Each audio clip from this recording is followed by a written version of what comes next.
So far, we've allowed you to sing, we've allowed you to talk, we've allowed you to make some new friends, and now we'd like your attention as we get into the formal part of our ceremony.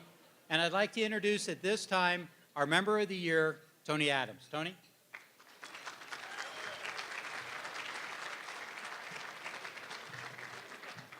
See, you guys get to hear from me again, and I'll talk a little longer this time. So it's really my honor, and it's a privilege to be able to introduce our speaker tonight. He's the most accomplished person that I've ever met and come to know. During his time in the Army, he at one point in time he had 1.1 million soldiers under his command and a $200 billion operating budget per year. That's a billion with a B. He's responsible for helping take the stigma out of PTSD diagnoses, and he's also responsible for helping to shorten military deployments for soldiers. And on top of that, he's only made me do push-ups twice tonight, so so if you guys wouldn't mind helping me give a warm welcome to our 36th Army Chief of Staff, General George W. Casey.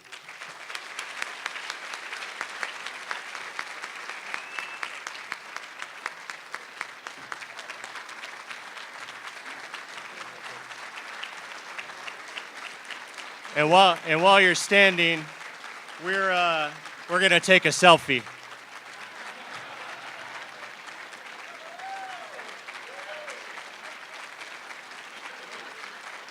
Thank you. I always get nervous when I get a standing ovation before I talk. It reminds me of the old story about the Army general, the Air Force pilot, and the crusty Marine sergeant major. You heard that one? Well, they're all in a prisoner of war camp, and one day the commandant comes in and says, I have some bad news. Tomorrow at dawn, you're all going to face the firing squad. I'm here to grant your last request. He goes up to the Air Force pilot and says, Major, what's your last request?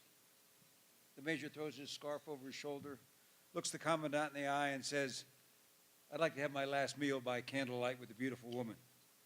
He says, it will be done. Goes up to the Army general and says, General, what's your last request? The general sucks himself up to his full height of 5'9" and says, I would like to address the troops one more time. He says, it will be done. He goes up to the sergeant major and says, Sergeant Major, what's your last request? He says, I want to be shot an hour before the general starts talking.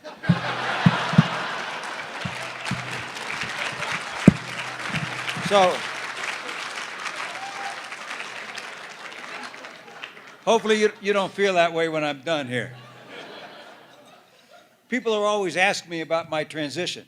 You know, what's it like going from being the Chief of Staff of the Army to being an Army of one? And I had an experience, really, right the Wednesday before Thanksgiving that kind of put it all in perspective for me. And I was just sitting in the house doing the crossword puzzle like I do every morning. And the clue was Army head, 7 letters. I went, psh, easy, General.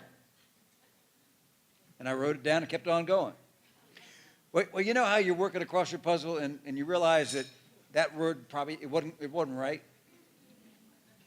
And so I kept working it, and I realized it wasn't Army head, it was Army head. And the answer was latrine. And that's kind of how it's gone, you know, general to latrine. Anyway, it's great to be here with you all from the first post tonight. And I must say, I applaud the innovative efforts that you all have taken on here over the past several years. We doing okay over there? But I applaud the innovative efforts you all have taken over the last several years, and especially to deal with the diverse needs of the community now. And they're far more diverse than they were 10 years ago, and you all are leading the way in those areas as well. So good on you. I know it's not lost on any of us that today is the 73rd anniversary of the attack on Pearl Harbor, an attack that severely damaged the United States Navy, that caused the death of more than 2,000 Americans and led to our entry in World War II. Some of you may remember that earlier this year, June 28th to be exact, we celebrated the 100th anniversary of our entry into another war, the war that these poppies came from. World War I was the Great War. It was supposed to be the war that ended all wars. It was a war that was so horrific at that time that no one could fathom a war like that ever happening again. Some 8.5 million men from 16 different countries lost their lives. And somewhere around 7 million people lost their lives. And so on the 11th hour of the 11th day of the 11th month in 1918, when the war ended, no one could fathom that a war of that scope and scale could ever happen in our world again. And so it's interesting to me that since that first armistice day, almost 100 years ago, more than 22 million American men and women have served this country in war. And more than 1.5 million men and women have given their lives, have been wounded, or remain missing in action. I live in Arlington, Virginia. And one of the nice things about living in Arlington, in fact, probably the only nice thing of living near Washington, D.C., is the ability to visit Arlington National Cemetery and the memorials on the mall frequently. And a few years ago, on Memorial Day, after attending the ceremony in Arlington with the president, my wife and I went down to the Vietnam Memorial, where my dad's name is on panel 9 West. And then we walked over to the Korean Memorial, and then on down to the World War II Memorial. And as we did that, I was struck by two things. First, I was struck by the scope of the loss in just those 3 wars. Over 400,000 American dead. And secondly, I was struck by the fact that we had generation after generation of Americans that believe so strongly in the values and ideals that the country stands for, that they have been willing to put their lives on the lines to defend them. And we're very, very lucky to have that. And these are the men and women that we honor every Memorial Day, every Veterans Day, and that we honor here tonight. But make no mistake about it, the freedoms that we enjoy have been bought. And they have been bought through the sacrifices of men and women, the likes of which we honor tonight. And I'd like just to recognize a few of them. Can I ask all the World War II veterans just to stand, or if they're able to raise their hands and wave? Help me recognize them.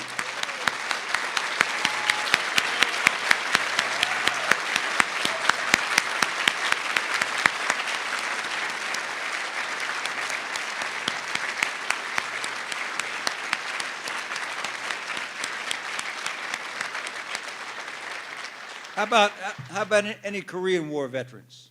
Can I ask you to stand?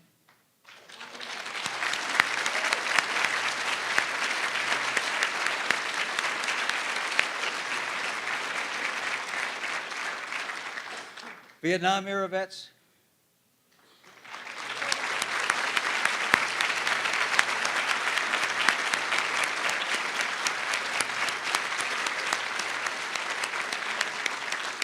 Thank you. Desert Storm vets. A few, there we go.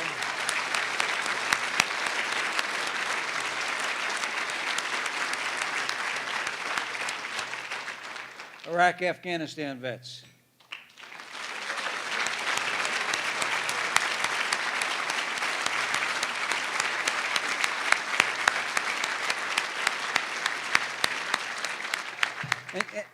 And how about any currently serving members of the armed forces? Good.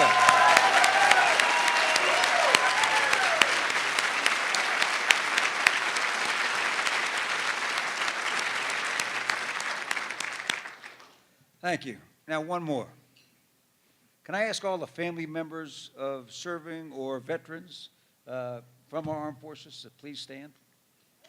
Thank you.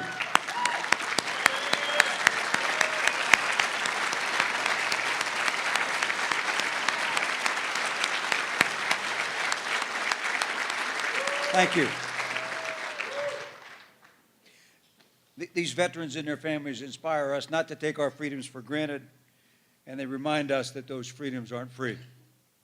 And I think that's especially important today, because today we remain at war. And I believe that we're involved in a long-term ideological struggle against global extremism. And it's a struggle that I believe is more akin in duration toward the last ideological struggle that we were in, the Cold War against communism. I mean, think about it for a minute. Next August will mark the 70th anniversary of the end of World War II. The 25th anniversary of the wall coming down was last month. The Cold War lasted 45 years. The 13th anniversary of September 11th was 3 months ago. We are closer to the beginning of this war than we are to the end. And the fact that we're entering this period with burgeoning deficits, a war-weary U.S. population, and an all-volunteer force that's recovering from more than a decade at war only heightens the challenges facing our country. And I believe those issues are going to complicate our ability to address our security challenges and at the same time care for the veterans of the last 13 years at war. I mean, the deficit is still stuck at around the deficit is still stuck at around $500 billion. The debt hovers around $17 trillion. And the threat of sequestration, arbitrary budget cuts, still hangs over the Department of Defense. Now, I suspect these pressures are going to continue to make our challenges much more difficult. And we need to proceed cautiously because we're still at war. That said, we're entering the second decade of this conflict, certainly wiser, and with a combat-seasoned, professional, and hugely capable military. But we're also dealing with the fact that 1.6 million men and women have already left the service and need our support. And then let me give you an idea of the scope of the challenge facing us. 2.5 million men and women have served in Iraq and Afghanistan since September 11th, 2001. Almost 7,000 men and women have given their lives, and they have left behind 20,000 surviving family members. I wear this bracelet to remind me of the human cost of war. It was given to me by the wife of a 101st Airborne soldier who died in Anbar province in Iraq during my command there. She and her two children are part of that 20,000. More than 50,000 have been wounded, some 10,000 of which will continue to require long-term care. More than 130,000 men and women have been diagnosed with post-traumatic stress, another 250,000 with some form of traumatic brain injury. Those are the invisible wounds of war. Of the 1.6 million men and women that have already left the service, 160,000 of those are currently unemployed. We can do a lot better than that as a country. And I must say, we did get some heartening news on Friday. I've been checking the unemployment rates for post 9/11 veterans every month since I retired. And for the first time in the 3.5 years, the unemployment rate for post 9/11 vets is actually better than the national average. And so we are making a little progress, and that's a good thing. I relate these numbers to you to make the point that we're drawing down our armed forces and arbitrarily reducing their budgets under sequestration while we are at war and while we are still bearing the burden of caring for those who have suffered as a result of the war for the last decade. So the danger signs ought to be flashing for all of us. And this isn't a short-term challenge. And to put it in perspective, last summer, a gentleman who had served in Vietnam around the same time as my father, in about 1968, came down to visit me with his wife, and he just wanted to talk. And they told me that he had just begun to get treatment for his post-traumatic stress 2 years before. So some 40 years after he had left Vietnam. And some of you here understand the challenges that presents. So this is going to be with us for a while. Now, what can we do about it? I've worked for the government for 41 years, so I feel pretty confident that I speak with some relevance about what I'm going to say next. And I can tell you confidently that we cannot nor should not we expect the government to do everything for our veterans. The government is incapable of doing that. No government can deal with the multiple individual challenges that are facing our veterans. And to succeed, it's going to continue to take public-private partnerships. And that's happening around the country. And it's so important for that to continue for 3 reasons. One, reminder, we have an all-volunteer force and have had for over 40 years. And to sustain that force through the decades ahead, it's essential that we send the right signal to the next generation about the way the public feels about its military. And we need to send a strong signal that military service is both recognized and appreciated by the country. Our first president, George Washington, recognized this a long time ago. And he said, the willingness with which our young people are likely to serve in any war, no matter how just, shall be directly proportional to how they perceive the veterans of earlier wars were treated and appreciated by their nation. We must take care of our veterans today if we're going to sustain our magnificent volunteer force for the next 40 years. Secondly, every generation of veterans has an awful lot to offer this country. They've led successfully in volatile, uncertain, complex, and ambiguous environments all over the world. They understand how to work as members of a team. They can solve complex problems. They have a great work ethic, and they are men and women of character and values who have already made a difference in our world. We all have a stake in their rapid assimilation back into society, and I firmly believe that the country will only be better for it. And third and lastly, today's veterans represent the less than 1% of the American population that has carried this fight to the terrorists on their soil. And it's not a coincidence that we weren't attacked at home until the Boston Marathon bombings last year. The veterans of this war very much deserve our support. Now, fortunately for all of us, the young men and women of this generation are every bit as dedicated and as capable as the men and women who have gone before them, and some of them who we recognize here tonight. Over the course of my time as the Chief of Staff and as the Commander in Iraq, I had the opportunity to present a lot of awards for valor. And 3 of them stick in my mind. I awarded the Silver Star to Sergeant Kenneth Thomas from Utopia, Texas. Sergeant Thomas was on a patrol in the Tigris River with some Iraqi police in a boat. And as they were going down the river, they were ambushed by 70 to 100 insurgents from the near bank. The Iraqi policeman that was manning the machine gun, the heaviest weapon on the boat, abandoned it. Sergeant Thomas grabbed the machine gun and began to return fire as the incoming rounds bounced off the steel plate protecting the machine gun. They couldn't get through, so they went to the far bank, got out of the boat, and got in a depression. The good news was they weren't taking fire. The bad news was they couldn't get out. So the squad leader turned around to Sergeant Thomas and said, "Get us out of here." And he charged up the steep bank of the river under fire. The river's only about 100 yards wide at that point, only to find his way blocked by a chain link fence.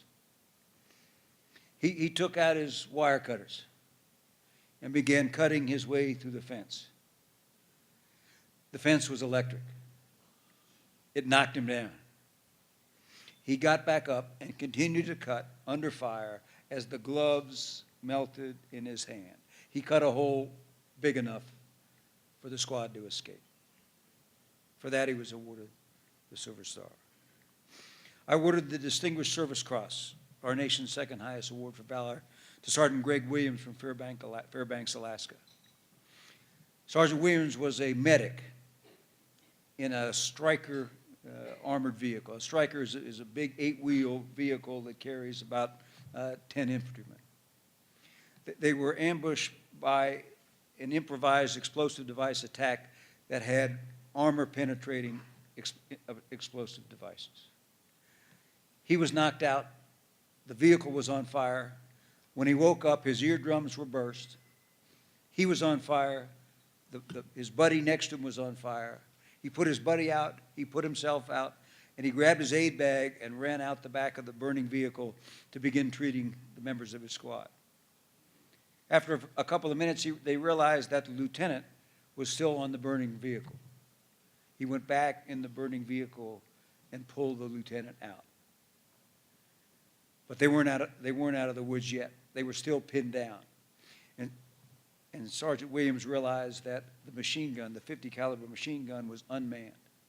So he went back into the burning vehicle a third time. This is a vehicle that contained all of the ammunition in the squad, to include 30 pounds of C4 explosive. He went back in, got on the .50 caliber machine gun, and provided the suppressive fire for the squad to extricate itself, and the squad was saved because of his actions. And I was at the White House when President Obama presented the Medal of Honor to the family of Sergeant First Class Jared Monty from Raynham, Massachusetts. Sergeant Monty was leading an 18-man patrol in Afghanistan, in the mountains of Afghanistan, when they were ambushed by a force about 3 times their size. They organized themselves into a perimeter. He called in artillery fire about 50 meters outside the position, and he personally fought off a flanking attack with his rifle and grenades. As they organized themselves and were beginning to feel secure, they realized that one of the soldiers was lying wounded about 25 yards outside the perimeter. Sergeant Monty organized some covering fire and went out to recover the soldier. He was driven back by rocket-propelled grenade fire and machine gun fire. He tried a second time. Again, he was repulsed. The third time he went out to recover the soldier, he was mortally wounded, trying to save a fallen comrade. Those are the type of men and women that you have in our armed forces today. And that reminds me that nights like tonight tie us to the heroes of our past. And it's by remembering the sacrifices of those who have gone before us that we will ensure that the freedoms that they strove so well to win, to preserve, and to protect are available to generations after generations of Americans to come. And it's that spirit that is alive in our armed forces today and in our veterans that makes us what we are today, the greatest country on earth. So thank you very much for having me out here. I've enjoyed being with you.